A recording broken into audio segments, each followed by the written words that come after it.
खुशामदीद। मैं मोहम्मद इमरान इस्तकबाल करता हूं आपका राजस्थान सरकार और वेदांता के CSR इनिशिएटिव ई कक्षा में, जिसके टेक्निकल पार्टनर हैं मिशन ज्ञान। आज की इस क्लास में हम मुताला करेंगे बच्चों हमारी दरसी किताब नवाए उर्दू के सबक बेगम हज़रत महल का। बेगम हज़रत महल जो सबक है, ये सबक आपको ख़वातीन के बारे में बताने के लिए हमने यहाँ पर अख़ज़ किया गया है। ये सबक इसलिए लिया गया है कि आपको पता चले कि ख़वातीन किसी भी मानों में मर्दों से कम नहीं होती और हर मामले के अंदर, चाहे वो रहनुमाई का हो या अपने हक़ के लिए खड़ा होने का मामला हो, अपने हकूक़ के लिए हमेशा खड़ी रहती हैं। बेगम हज़रत महल हमारी जंग आज़ादी की जो पहली तहरीक थी 1857 के गदर के साथ जो शुरू हुई थी, इसके अंदर बढ़ चढ़कर हिस्सा लेने वाली खातून थी और आपने अपनी लड़ाई से, अपने हौसले से, अपने जज्बे से अंग्रेज़ों के दांत खट्टे कर दिए थे। इस सबक का जो पहला हिस्सा आया था, जो पहला वीडियो था, हमने वहाँ पर आपकी ज़िंदगी के हवाले से बात की थी, आपके बचपन के नाम और ख़िताबात के बारे में, आपके घर वालों के बारे में, आपके अजदाद के बारे में, और आपके जो शौहर थे वाजिद अली शाह अवध के नवाब, उनके हवाले से हमने यहाँ बात की थी। अब सबक के इस हिस्से के अंदर जो हमारा वीडियो, दूसरा वीडियो है, सबक का दूसरा पार्ट है और इसका नाम है बेगम हज़रत महल और पहली जंग आज़ादी। इस हिस्से के अंदर हम जंग आज़ादी जो 1857 में हमारी हुई थी, वहाँ पर आपने क्या रोल अदा किया, किस तरह से अंग्रेज़ों से लोहा लिया, कैसे अंग्रेज़ों से लगातार आप जुस्तजू करती रहीं, लड़ती रहीं और अपने हकूक़ के लिए खड़ी रहीं आगे। तो हम शुरू करते हैं हमारे सबक का अगला हिस्सा, बेगम हज़रत महल, और हिस्से का नाम है बेगम हज़रत महल और पहली जंग आज़ादी की तहरीक। बच्चों, हमने पहले हिस्से के अंदर पढ़ लिया था कि अंग्रेज़ों ने अपनी जो पॉलिसी है, उनकी पॉलिसी ये थी कि किसी भी तरह करके हुकूमत को या जो भी रियासतें थी, उन रियासतों को अपने अंदर मिलाने की आपने शुरुआत की थी, अंग्रेज़ों ने शुरुआत कर ली थी। वो कभी कोई बहाना बनाकर, कभी कोई बहाना बनाकर, कुछ ना कुछ बहाने से अलग अलग रियासत पर कब्जा करते चले आते थे। उन्हीं कुछ ना कुछ बहाना बना के, कोई बहाना बनाकर अंग्रेज़ों ने अवध के ऊपर कब्जा कर लिया और अवध के जो नवाब थे, जो बादशाह थे वाजिद अली शाह अख्तर, उनको वहाँ से, उनके मुल्क से बेदखल कर दिया, अवध से बेदखल करके कलकत्ता भेज दिया।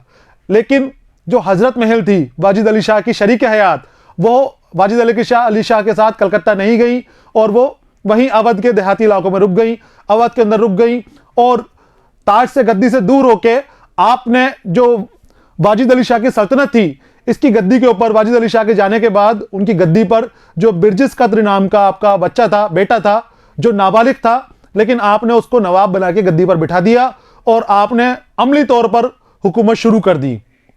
तो अंग्रेज़ों को ये बात बुरी लगी और अंग्रेज़ों ने आपके ऊपर लगातार हमले किए और फिर लगातार आपने, हज़रत महल ने अंग्रेज़ों का डटकर मुकाबला किया।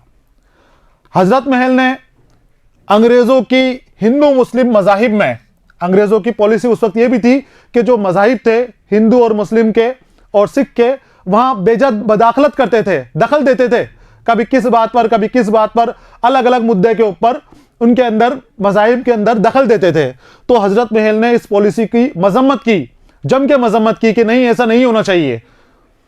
बेजा मदाखलत की पॉलिसी की सख्त मुखालिमत की। उन्होंने फैज़ाबाद के मौलवी अहमद शाह की सरबराही में, ये फैज़ाबाद के मौलवी थे जो आपके साथ जंग में लड़े थे, तहरीक के अंदर आपके साथ थे, बिल्कुल जहाँ बजा खड़े हुए थे, इन्होंने इनका साथ लिया। किसका साथ लिया?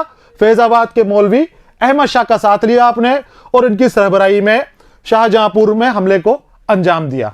शाहजहांपुर में आपने मौलवी अहमद शाह के साथ मिलकर हमला किया अंग्रेज़ों के ऊपर, जहां आपके अंग्रेज़ों के साथ लड़ाई हुई। बेगम हज़रत महल में इत्तेहाद की ज़बरदस्त सलाहियत थी।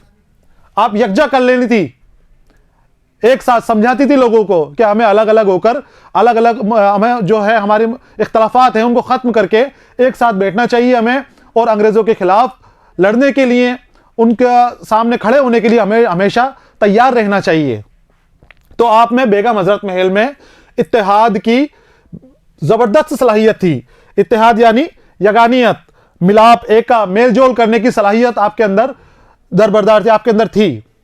इसलिए अवध के ज़मींदार, फौजी, किसान और आवाम उनके हुक्म की तामील करते थे। अवध के जितने भी बड़े बड़े लोग थे, फौजी थे, ज़मींदार थे या दूसरे जो पेशे के लोग थे, वो सभी आपकी बात को मानते थे और आपकी बात को पूरा करने के लिए जद्दोजहद में लग जाते थे, आपकी बात पूरा करने की कोशिश करते थे। आवाम है आम की जमा, हुक्म की तामील करते थे और अपने फौजियों की हौसला अफजाई करने के लिए आप क्या करती थी, जो इनके फौजी थे, क्योंकि इनका जो बेटा था बिरजिस कद्र, वो तो नाबालिग था, वो फौज के साथ जा नहीं सकता था लड़ाई के अंदर, या कहीं कोई हमला कर दे अंग्रेज तो वहां पर उनका जवाब नहीं दे सकता था। तो वहां पर ही फौज के बीच उनकी रहनुमाई खुद करती थी, खुद हाथी पर सवार हो जाती, फौजियों के कपड़े पहनती और उनके साथ निकल जाती बीच में कि मैं तुम्हारे साथ हूं, तुम लड़ना जारी रखो, लड़ना शुरू रखो। तो वो खुद फौजी लिबास पहनकर और हाथी पर सवार होकर मैदान जंग में पहुंच जाती थी, हाथी पर बैठकर और फौजी लिबास पहनकर आप मैदान जंग के अंदर निकल जाती थी, पहुंच जाती थी और अंग्रेजों का खात्मा करने का ऐलान किया करती थी। आप फौजियों को, बहुत ज्यादा फौजियों से बार बार कहती थी कि हमें पीछे नहीं हटना है, हमें हार नहीं माननी है और अंग्रेजों का खात्मा करना है। इस सिलसिले में आलमबाग की लड़ाई तहरीक आज़ादी की तारीख में खुसूसी अहमियत रखती है। आपने मौलवी अहमद शाह के साथ मिलकर आलमबाग की लड़ाई लड़ी, जहां पर अंग्रेजों से आपने बहुत जमकर लड़ाई करी और अंग्रेजों से लोहा लिया।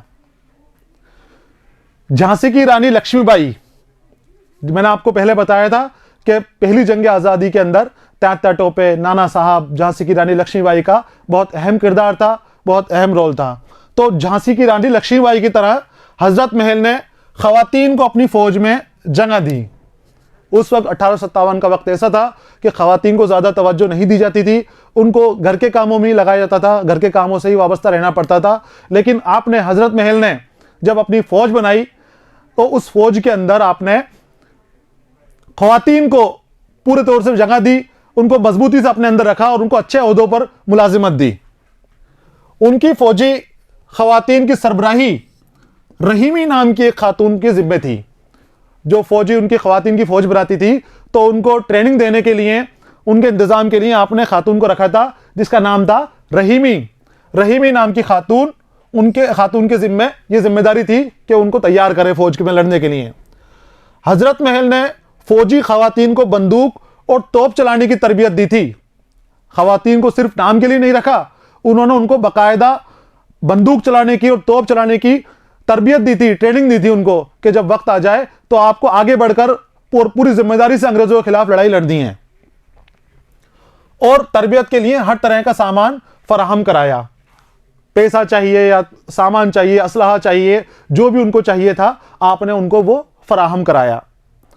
हजरत महल ने अपने अज़्म और हौसले की बुनियाद पर, अपने पक्के हौसले पर, पक्के इरादे और हौसलों की बुनियाद के ऊपर, पक्का इरादा और हिम्मत, अज़्म और हौसले का मतलब होता है पक्का इरादा और हिम्मत, और तरबियत यानी होती है परवरिश या उनकी ट्रेनिंग, तालीम और तहजीब। अज़्म और हौसले की बिना पर अंग्रेजों का खूब मुकाबला किया, पूरी हिम्मत से लगातार डटे हुए आप अंग्रेजों के खिलाफ खड़ी रही गई, इसीलिए आपका नाम है और आपको आज तक जाना जाता है। लेकिन चंद गद्दारों की साजिश की वजह से अंग्रेजों को फतह हासिल हो गई। जो आपके साथ थे, अवध के कुछ लोग थे, वो अंग्रेजों के साथ मिल गए और अंग्रेजों के साथ मिलने के बाद जो आपके सरदार थे, मौलवी साहब जो थे, उनका सर कलम कर दिया गया। अंग्रेजों की साजिश की वजह से, अंग्रेजों के अपने लोगों की, गद्दारों की साजिश की वजह से मौलवी साहब पकड़े गए और पकड़ने के बाद अंग्रेजों ने उनका सर कलम कर दिया, उनको मार दिया। मौलवी अहमद शाह का सर कलम कर देने के हादसे ने भी बेगम हजरत महल को बहुत तोड़ दिया। जब मौलवी साहब को पकड़ लिया गया, गद्दारों ने साजिश कर दी आपके, और मौलवी साहब को पकड़ने के बाद अंग्रेजों ने उनका सर कलम कर दिया। सर कलम करने के हादसे ने बेगम हजरत महल को अंदर से तोड़कर रख दिया। वो अकेली पड़ गई क्योंकि लगातार उनके साथ लड़ाइयों के अंदर जाती थी, लड़ाइयों में लड़ती थी। हजरत महल को कमजोर कर दिया और अंग्रेजों से शिकस्त होकर वो अपने वफादारों के साथ, जब गद्दारों ने साजिश की तो आप शिकस्त खा गई, हार गई, और हारने के बाद जो आपके मकबूल साथी थे, बिल्कुल खास वफादार थे, इनके साथ आप वहां से निकली और अवध के देहाती इलाकों में चली गई। गांव के जो छोटे छोटे हिस्से होते हैं वहां पर आप चली गई, और वहां पर जाकर भी आप चुपचाप नहीं बैठी, आप खामोशी से नहीं बैठी। आपकी जान को खतरा था, आपकी सल्तनत हुकूमत चली गई थी, अंग्रेज आपको ढूंढ रहे थे, फिर भी आप खामोशी से नहीं बैठते हुए अंदर के इलाकों में चली गई, और वहां उन इलाकों के अंदर आपने लोगों को बेदार किया जंग आज़ादी के लिए। अंग्रेजों से लड़ने के लिए तैयार करती थी लोगों को कि हमें चुप नहीं रहना है, हम हार गए लेकिन कमजोर नहीं हुए, हमें दोबारा से अंग्रेजों के खिलाफ जाना है, उनके आगे घुटने नहीं टेकने। तो आप अवध के देहाती इलाकों में चली गई। किन के साथ चली गई? वफादार साथियों के साथ, जो आपके वफादार साथी थे इनके साथ देहाती इलाकों में चली गई और वहां की आवाम को तहरीक आज़ादी के लिए बेदार किया। जो वहां की आवाम थी, गांवों की आवाम थी, देहात की आवाम थी, उनको तहरीक आज़ादी से बेदार करती रहीं, जुस्तजू में लगी रहीं कि फिर से वो खड़ी हो सके और अंग्रेजों का मुकाबला कर सकें। जब बेगम हजरत महल के फौजी खत्म हो गए, कुछ फौजी जो उनके साथ आए थे वफादार, बीच बीच में अंग्रेज आ जाते थे और दूसरे जो गद्दार थे उनसे लड़ाई लड़ते लड़ते धीरे धीरे आपके फौजी सारे खत्म हो गए या छोड़कर चले गए। तो उन्हें मजबूरन हथियार डालने पड़े। अब उनको अंग्रेजों के सामने हथियार डालने पड़े और उनसे अंग्रेजों से बातचीत का रास्ता अपनाना पड़ा, सुलह का रास्ता अपनाना पड़ा। मौलाना गुलाम रसूल जो एक मुहक्किक हैं, आपने गुलाम रसूल ने एक अंग्रेजों के हवाले से लिखा है, एक अंग्रेज की किताब से आपने कोट किया है, मौलाना गुलाम रसूल ने, जो खुद एक मुहक्किक है, कि बेगम जंग में हार गई। बेगम हजरत महल, अंग्रेज लिखता है ये, जिसको गुलाम रसूल कोट कर रहे हैं आपके लिए, कि बेगम जंग में हार गई, लेकिन इससे कौन इनकार कर सकता है?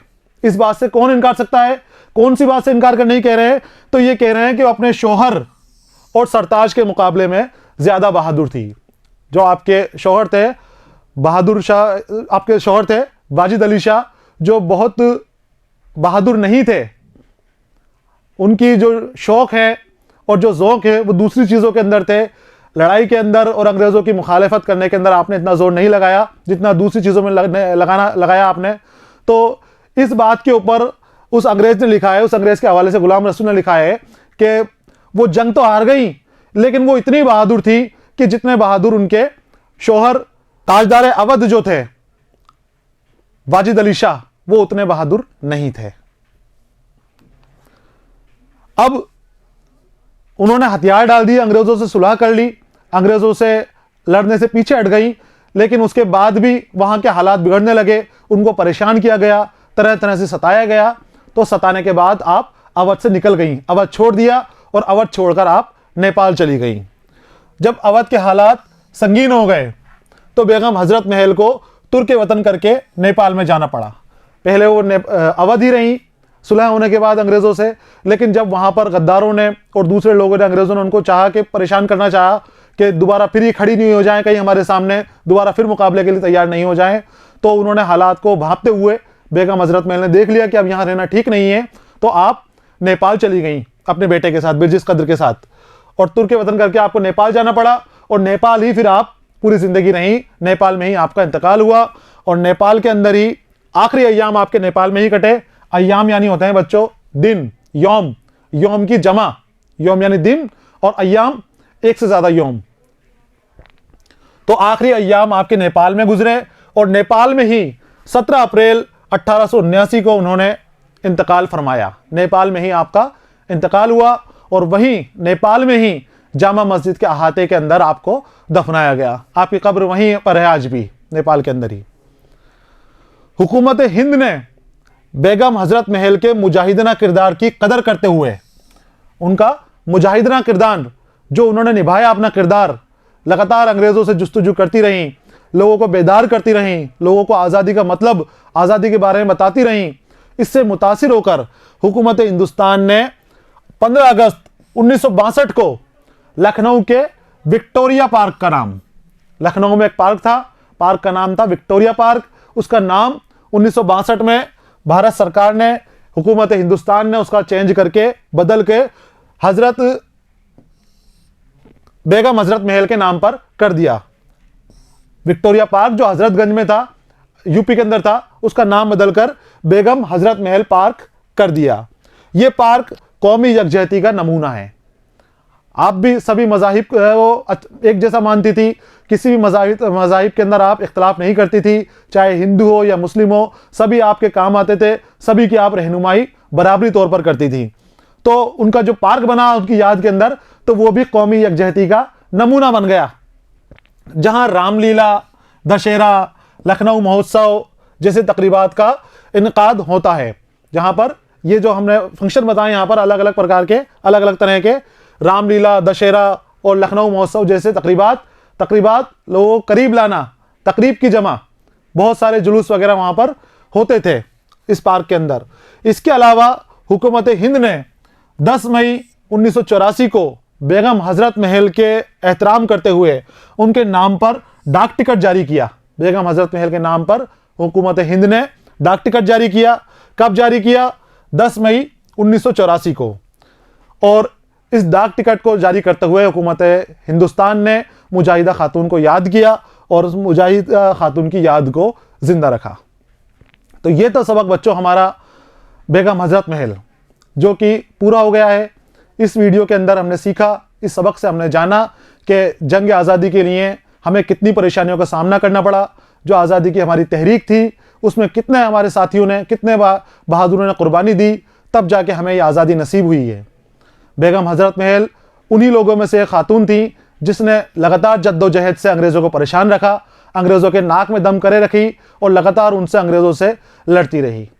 हमारा ये सबक यहाँ पर ख़त्म हो गया है। अगला जो वीडियो इस सबक का आएगा, अगला जो पार्ट आएगा इसका तीसरा, इसके अंदर जो हम निसाबी किताब है नवाए उर्दू, उसमें हमारे कुछ सवालात दिए हुए हैं, उन सवालात की मश्क करेंगे। तब तक के लिए पढ़ते रहिए, खुश रहिए, अलविदा।